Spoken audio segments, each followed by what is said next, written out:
Hello everyone, in this video we will talk about the Sullivan's interpersonal theory. क्या कहती है Sullivan की interpersonal theory, right? Let we see. सबसे पहले हम देखते हैं इंट्रोडक्शन में क्या कहते हैं. सुलेवान का जो पूरा नाम था वो क्या था? Harry Stack Sullivan, right? Sullivan का जो पूरा नाम था वो क्या था? Harry Stack Sullivan. जिनका बर्थ जो है कब हुआ था? February 21 में 1892 में, राइट?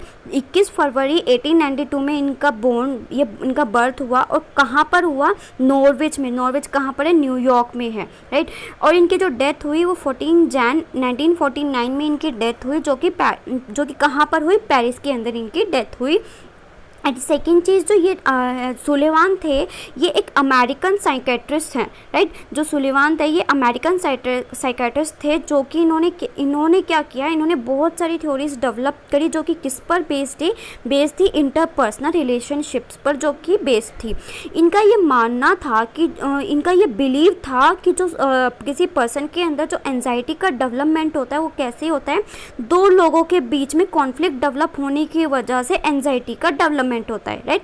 सेकंड बिलीव इनका ये था कि जो पर्सनालिटी का डेवलपमेंट होता है वो आपस में दो लोगों के इंटरेक्शन करने की वजह से पर्सनालिटी का डेवलपमेंट होता है, राइट? ये तो होता है इंट्रोडक्शन के बारे में.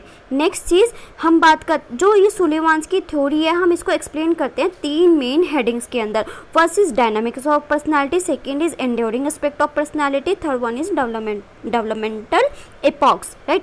फर्स्ट हम देखते हैं डायनामिक्स ऑफ पर्सनालिटी के अंदर. डायनामिक्स ऑफ पर्सनालिटी जो होती है, डायनामिक्स ऑफ पर्सनालिटी के अंदर सुलेवान ने क्या कहा? इन्होंने डायनामिक्स ऑफ पर्सनालिटी के अंदर इन्होंने बात करी personality is an energy system. जब एक हमारी पर्सनालिटी है वो क्या है? एक एनर्जी सिस्टम है, राइट? हमारी पर्सनैलिटी जो है वो क्या है? एक एनर्जी सिस्टम है. और ये जो एनर्जी है ये दो चीज़ों से मिलकर बनी है. First is tension and second one is energy transformation, right? Tension इन्होंने किसको नाम दिया? टेंशन इन्होंने उसको बोला किसी भी काम को करने का किसी के अंदर कितनी पावर है, उस पावर को इन्होंने क्या नाम दिया? उस पावर को इन्होंने क्या नाम दिया? टेंशन नाम दिया. यानी पोटेंशियलिटी फॉर एक्शन, किसी भी काम को करने का किसी के अंदर कितनी पावर है, कितनी पोटेंशियलिटी है, उसको इन्होंने क्या नाम दिया? टेंशन दिया. अब इस टेंशन के अंदर इन्होंने दो चीज़ बताई, एक तो नीड के बारे में, एक एंजाइटी के बारे में. नीड के बारे में इन्होंने दो नीड की बात करी. एक तो जनरल नीड की बात इन्होंने करी और एक स्पेसिफिक नीड की इन्होंने बात करी. General and specific need. General need उन्होंने इसको बोला कि जो हमारी नीड है, जैसे कि हमारी जो कॉमन नीड है, खाना, जो ऑक्सीजन है, ठीक है, एयर, ऑक्सीजन वगैरह, ये जो होती है ये तो हमारी अपने आप ही फुलफिल हो जाती है. लेकिन जो स्पेसिफिक नीड है, इस जो स्पेसिफिक नीड है जैसे कि माउथ, ठीक है, माउथ जो स्पेसिफिक, जो रिलेटेड थोड़ा स्पेसिफिक बॉडी से रिलेटेड है, ठीक है, भूख लगना, ठीक है, टॉयलेट ट्रेनिंग हम देते हैं, स्पेसिफिक नीड, ठीक है. तो ये क्या है? एक जनरल नीड और स्पेसिफिक नीड की इन्होंने बात करी. एंजाइटी में इन्होंने बोला कि जो एंजाइटी होती है, एंजाइटी को कम करने के लिए, एंजाइटी के अंदर इन्होंने बताया जो हमें एंजाइटी होती है, एंजाइटी को कम करने के लिए हमें दूसरे की ज़रूरत पड़ती है, ठीक है. एंजाइटी को कम करने के लिए हमें दूसरे की ज़रूरत पड़ती है. तो जो भी अनलाइक नीड है उसको इन्होंने क्या बताया? जो भी अनलाइक नीड्स होती है हमारी वो डेवलप करती है क्या? एंजाइटी डेवलप करती है, राइट? तो नेक्स्ट चीज़ हम नेक्स्ट है हमारा एनर्जी ट्रांसफॉर्मेशन. एनर्जी ट्रांसफॉर्मेशन में इन्होंने बताया कि जो हमारे एक्शंस होते हैं और जो एक्शंस होते हैं, जो हमारी टेंशन होती है, जिसको पावर जो होती है वो किसी भी काम को करने की, वो ट्रांसफॉर्म हो जाती है किसके अंदर? ओवर्ट एंड कोवर्ट एक्शंस के अंदर, ठीक है. ओवर्ट और कोवर्ट एक्शन कौन से होते हैं? ओवर्ट जिसको हम देख सकते हैं अपनी आंखों से जिन एक्शंस को, और जिनको हम कोवर्ट मतलब कि जिनको हम नहीं देख सकते, राइट? जिस बिहेवियर को हम नहीं देख सकते उसको उन्होंने नाम दिया कोवर्ट, और जिसको हम देख सकते हैं उसको उन्होंने नाम, वो क्या होते हैं? हमारे ओवर्ट बिहेवियर्स होते हैं, ठीक है. तो जो हमारे एक्शंस होते हैं वो कन्वर्ट हो जाते हैं किस में? जो हमारी पोटेंशियलिटी, जो पोटेंशियल होता है, जो पावर होती है किसी भी एक्शन को करने की, वो ट्रांसफॉर्म हो जाती है किस में? ओवर्ट एंड कोवर्ट एक्शंस के अंदर, right? Behaviour that satisfy our need and reduce anxiety. और ये जो बिहेवियर्स होते हैं, ओवर्ट और कोवर्ट बिहेवियर्स जो होते हैं हमारे, वो क्या करते हैं? हमारी एंजाइटी को रिड्यूस करने का काम करते हैं, राइट? ये बताया एनर्जी ट्रांसफॉर्मेशन के अंदर. नेक्स्ट बात हम करते हैं किसकी? नेक्स्ट बात हम करते हैं, Sullivan recognise 3 level of cognition और वेज ऑफ परसीविंग थिंग्स। हम किस तरीक़ों से कोई पर्सन जो है सोचता है और कैसे वो किस तरीके से चीज़ों को परसीव करता है, राइट। तो फर्स्ट चीज़ इन्होंने बताया प्रोटोटैक्सिक के बारे में, सेकेंड उन्होंने बताया पैराटैक्सिक के बारे में, थर्ड इन्होंने बताया सिंटैक्सिक के बारे में। प्रोटोटैक्सिक उन्होंने किसको बोला, जो प्रोटोटैक्सिक होते हैं वो क्या कंटेंट, जो भी प्रिमिटिव एक्सपीरियंसेस होते हैं, यानी जिन एक्सपीरियंसेस को हम नहीं एक्सप्लेन कर सकते, नहीं कम्युनिकेट कर सकते, उनको इन्होंने नाम दिया प्रोटोटैक्सिक। इन्होंने इन्फेंट्स का इसमें एग्जांपल लिया, तो जो इन्फेंट्स होते हैं वो प्रोटोटैक्सिक चीज़ों को रिसीव करते हैं, राइट। प्रोटोटैक्सिक एक्सपीरियंसेस उनका होता है, जैसे कि इन्फेंट है वो अपने माइंड में एक इमेजेस क्रिएट कर लेता है और इमेजेस बना लेता है या इमेजेस को देखता है, लेकिन उन इमेजेस को वो अपने वर्ड्स में एक्सप्लेन तो नहीं कर सकता, अपने वर्ड्स में कम्युनिकेट करके हमें नहीं बता सकता कि वो क्या सोच रहा है, उसने क्या देखा है। तो उसको इन्होंने नाम दिया, जो इन्फेंट होते हैं उनके अंदर वो यूज़ करते हैं प्रोटोटैक्सिक कॉग्निशन और परसीविंग थिंग्स को परसीव करने का कौन सा लेवल यूज़ करते हैं, प्रोटोटैक्सिक लेवल। सेकेंड उन्होंने बताया पैराटैक्सिक के बारे में। पैराटैक्सिक इन्होंने किसको बताया, वो सारे एक्सपीरियंसेस जो कि प्री लॉजिक है, यानी कि जो इनको हम एक्यूरेटली हम जिसको कम्युनिकेट करके नहीं बता सकते, जिन एक्सपीरियंसेस को उन्होंने नाम दिया पैराटैक्सिक लेवल। थर्ड इन्होंने बताया सिंटैक्सिक के बारे में। सिंटैक्सिक इन्होंने उसको बताया जिन एक्सपीरियंसेस को हम एक्यूरेटली कम्युनिकेट करके बता सकते हैं दूसरे को, उन्होंने इसको नाम दिया सिंटैक्सिक level.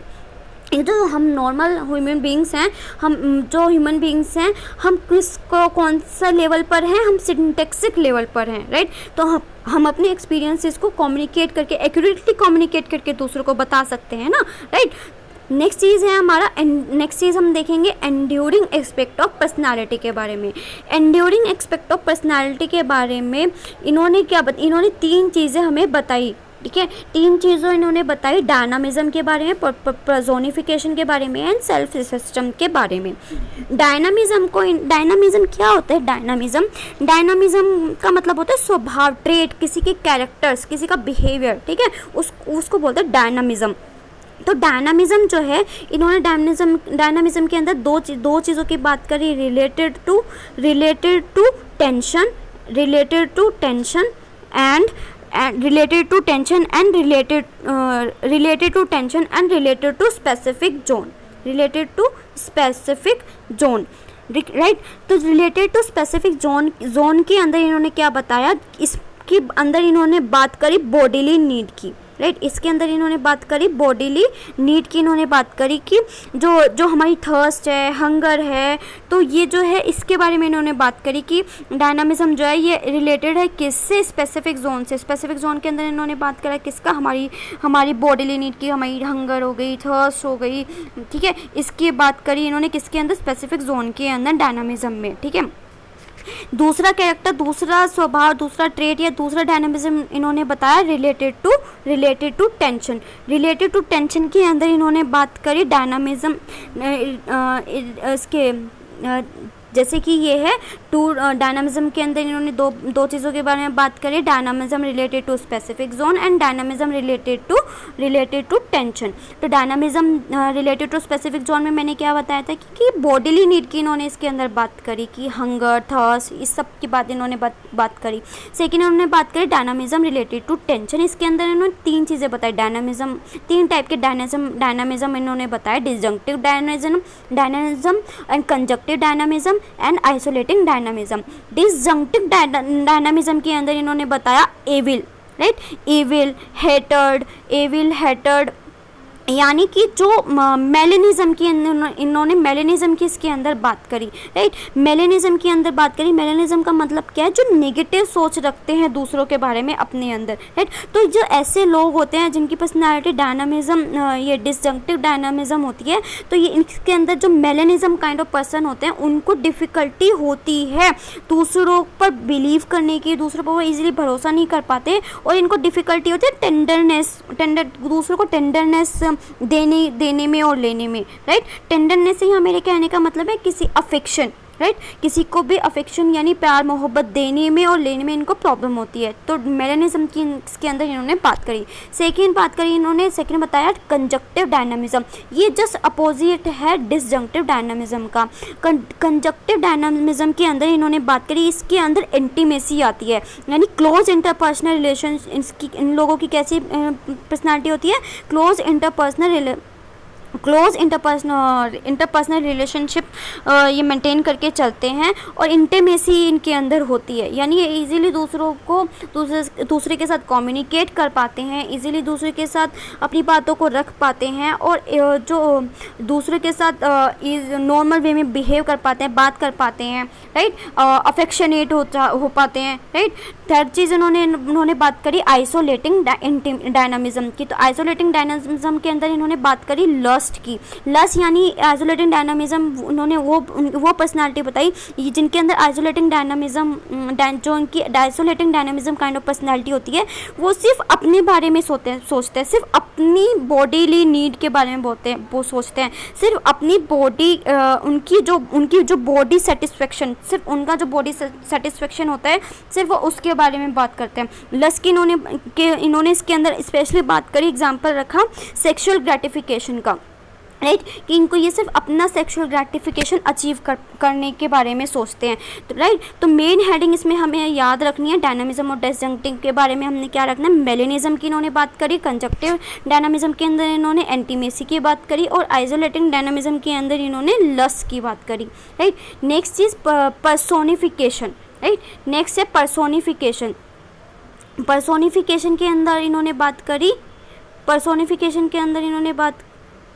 So enduring aspect of personality के अंदर सेकेंड चीज़ है पर्सोनिफिकेशन के अंदर क्या होता है, इन्होंने पर्सोनिफिकेशन के अंदर क्या बताया, पर्सोनिफिकेशन के अंदर इन्होंने ये बताया कि जो हम वही चीज़ को अपने अंदर एक एडेप्ट करते हैं, हम उसी चीज़ को अपने अंदर लाते हैं या डेवलप करते हैं जिसको हम पसंद करते हैं, राइट। जिन चीज़ों को हम पसंद नहीं करते उन चीज़ों को हम अवॉइड करते हैं, उन चीज़ों को हम एडेप्ट नहीं करते। इसके इन्होंने इसे बताया पर्सोनिफिकेशन के बारे में। पर्सोनिफिकेशन के अंदर इन्होंने 3 चीज़ों की बात करी, bad me, good me and not me. Bad me के अंदर इन्होंने क्या बताया, बेड मी के अंदर इन्होंने क्या बताया, बेड मी वो होते हैं, उनको पर्सनालिटी होती है जो सिर्फ जो हमें नेगेटिव एस्पेक्ट, जो सिर्फ हम अपने अंदर नेगेटिव एस्पेक्ट को देखते हैं, राइट। जब हम अपने अंदर नेगेटिव एस्पेक्ट को देखते हैं तो हमें एंजाइटी डेवलप होती है और उस नेगेटिव एस्पेक्ट को हम अपने अवेयरनेस में भी नहीं लाना चाहते, और जब हमें लगता है कि हम दूसरों को बता रहे हैं, वो सोसाइटी के सामने हमारे नेगेटिव पॉइंट आ रहे हैं, तो हमें एंजाइटी डेवलप होने लगती है। ये इन्होंने बताया बेड मी के अंदर, जिनकी bed me kind of personality होती है, राइट। सेकेंड उन्होंने बताया गुड मी के अंदर, जो कि गुड मी टाइप के होते हैं। गुड मी जस्ट अपोजिट है बेड मी का। गुड मी के अंदर क्या होता है कि गुड मी के अंदर ये अपने अंदर सारी जो उन चीज़ों को एक्सपीरियंस करते हैं जिसको वो अपने अंदर पसंद करते हैं, राइट। सिर्फ उन चीज़ों के बारे में सोचते हैं जिनको वो अपने अंदर पसंद करते हैं और जो उन चीज़ों को वो सोसाइटी को दिखाना चाहते हैं, शेयर करना चाहते हैं सोसाइटी के अंदर, अपने पॉजिटिव चीज़ों को, राइट। वो सिर्फ अपने बारे में अच्छा ही सोचते हैं और सोसाइटी में भी अपने बारे में अच्छा ही बताना चाहते हैं, राइट। थर्ड वन की हम बात करते हैं नोट मी की। नोट मी जो होती है वो लोग होते हैं जो खुद से भी उन एक्सपीरियंसेस को जो उनको एंजाइटी प्रोड्यूस कराते हैं, उन सारे एक्सपीरियंसेस को वो ना तो खुद से शेयर करना चाहते हैं और ना ही वो सोसाइटी से शेयर करना चाहते हैं, राइट। तो ऐसे जो लोग होते हैं उन्हें मतलब वो ऐसे, उनको पता है कि उनकी पर्सनैलिटी क्या है, वो कैसे लोग हैं, वो अच्छे हैं बुरे हैं, लेकिन वो अगर उनको बुरे लोग हैं, उनके अंदर नेगेटिव पॉइंट्स वो अपने बारे में सोचते हैं, तो उस पॉइंट को वो एक्सेप्ट नहीं करना चाहते, राइट। ना तो वो खुद एक्सेप्ट करना चाहते हैं, ना तो वो सोसाइटी को ये बताना चाहते हैं, तो वो खुद से भी छुपाते हैं अपने नेगेटिव पॉइंट्स। तो ये आते हैं नॉट मी के अंदर, राइट। तो पर्सोनिफिकेशन के अंदर हमने क्या 3 चीज़ों की बात करी, bed me, note me and good me, right. Next बात करते हैं हम सेल्फ सिस्टम के बारे में। तो थर्ड चीज़ क्या है, डायनामिक्स ऑफ पर्सनालिटी के एंडेमिक एस्पेक्ट ऑफ पर्सनालिटी के अंदर सेल्फ सिस्टम जो होता है, इसमें बात करते हैं हम ये जो होते हैं उसमें बात करते हैं कंजक्टिव डायनामिज्म की, राइट। कंजक्टिव डायनामिज्म की, इसके जो कंजक्टिव डायनामिज्म अभी लास्ट अभी हमने देखा था कंजक्टिव टाइप ऑफ पर्सनालिटी कैसे होती है, जो कि सिर्फ अपने बारे में अच्छा सोचते हैं, राइट, जो कि दूसरों को जो कि एंटीमेसी, जिसमें हमने बात करी कि वो easily close interpersonal relationship maintain करके रख पाते हैं, राइट, दूसरों से इजीली कम्युनिकेट कर पाते हैं, राइट। तो ये जो लोग होते हैं ये एंजाइटी से बचना चाहते हैं। सेल्फ सिस्टम का जो भी चीज़ उनको एंजाइटी डेवलप कराती है उन चीज़ों से ये लोग बचते हैं और अपने अंदर पर्सनैलिटी का चेंज लेकर के आते हैं, ठीक है। तो ये बात करी सेल्फ सिस्टम के बारे में। क्या बात करी, ये एक कंजक्टिव डायनामिज्म के बारे में इन्होंने बात करी। दूसरी चीज़ इन्होंने बताया, सुलेमान ने बताया कि सेल्फ सिस्टम के अंदर ये कि एंजाइटी से कैसे बचा जा सकता है, इन्होंने उसके ऊपर वर्क किया। थर्ड चीज़ इन्होंने बताई पर्सनालिटी चेंज के बारे में, राइट। नेक्स्ट बार हम बात करते हैं डेवलपमेंट इपॉक्स यानी कि स्टेजेस के बारे में, राइट। तो 6 स्टेजेस सुलेमान ने बताई, 6 स्टेजेस ऑफ डेवलपमेंट इन्होंने बताई। तो फर्स्ट स्टेज इन्होंने बताया इन्फेंसी, जो कि होती है 0 से 18 मंथ तक के बीच की। तो इसमें क्या आता है, इसमें बच्चा क्या करता है, रिमूव करता है अपनी एंजाइटी को। कैसे रिमूव करता है, रो करके, भूख लग रही है तो वो थंब सकिंग करना स्टार्ट कर देता है, राइट। तो ये पहली स्टेज इन्फेंसी एंड जो कि 0 से 18 मंथ की। सेकेंड स्टेज इन्होंने बताई चाइल्डहुड की स्टेज, जो कि कब से होती है, 18 मंथ से 6 ईयर तक की ये एज होती है। इन्होंने इसके अंदर क्या बताया, इस एज के अंदर बच्चा जो होता है क्या प्रॉपर ईटिंग, खाना सीखता है, बोवल ब्लैडर ट्रेनिंग, वो ब्लैडर पर कंट्रोल करना सीखता है और उसके अंदर स्पीच और इम्प्रूव कम्युनिकेशन स्किल्स के अंदर डेवलप होना शुरू हो जाती है। कौन से स्टेज के अंदर, चाइल्डहुड स्टेज के अंदर, राइट। थर्ड स्टेज इन्होंने बताया जुवेनाइल स्टेज, जो कि होती है 6 to 9 ईयर्स की जो एज होती है। इसके अंदर जो होता है बच्चा, मेन फोकस होता है इसका juvenile, as a juvenile is need for playmates and the beginning of the healthy socialisation. इसमें बच्चा जो होता है वो जुवेनाइल फेज में होता है और इसमें बच्चा जो है वो अपने प्लेमेट्स के साथ खेलना शुरू करता है और सोशलाइज होना शुरू करता है। हेल्थी सोशलाइजेशन वो अपने अंदर डेवलप करता है। कौन सी एज के अंदर, जुवेनाइल स्टेज के अंदर, जो कि होते हैं 6 to 9 ईयर्स की। फोर्थ स्टेज होती है प्री एडोलेसेंस, जो कि 9 to 12 ईयर्स की एज होती है।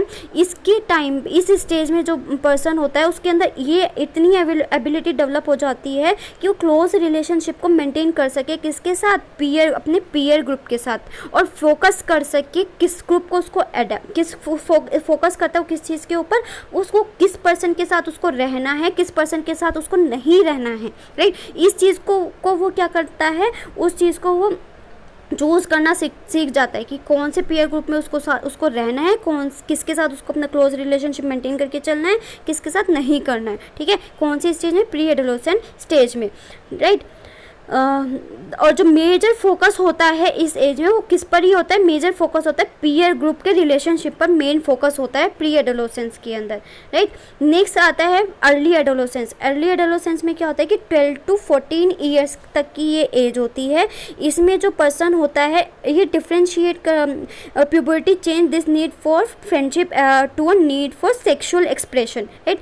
Self worth will after become synonyms with sexual attractiveness and acceptance by opposite sex peers। इस early adolescence के अंदर क्या, जो कि 12 to 14 ईयर्स की एज होती है, इसमें पर्सन जो है वो डिफ्रेंशिएट करना सीख जाता है कौन मेल है और कौन फीमेल है, यानी अपने अपोजिट सेक्स को वो एक्सेप्ट करना सीख जाता है, राइट। वो डिफ्रेंशिएट करना सीख जाता है कौन मेल है, कौन फीमेल है, राइट। तो कौन सी स्टेज में, अर्ली एडोलेसेंट स्टेज में।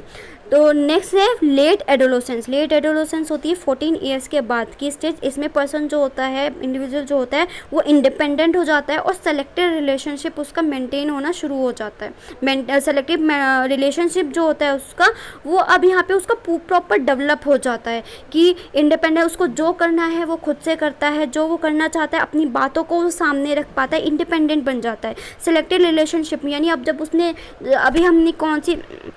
अभी हमने देखा था प्री एडोलेसेंट स्टेज में कि इसमें बच्चा जो है मेन फोकस जो उसने रिलेशनशिप मेंटेन करी है, क्लोज रिलेशनशिप उसने बताया किसके साथ, पीयर ग्रुप के साथ, ठीक है।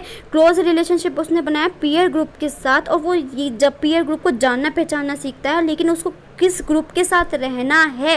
डेवलप होना तब से शुरू हो जाता है और प्रॉपर डेवलप हो जाता है कौन सी एज में, लेट एडोलेसेंट में। यहाँ पर वो अब सिलेक्शन करता है कि उसको कौन से पीयर ग्रुप के साथ रहना है, कौन सी किसके साथ फ्रेंडशिप करनी है और किसके साथ नहीं करनी है। यहाँ पर ये पर्सन इंडिविजुअल जो है सीख जाता है। So friends, thank you for watching. ये थी Sullivan's interpersonal theory. Thank you for watching. Please like, share and comment. Thank you for watching.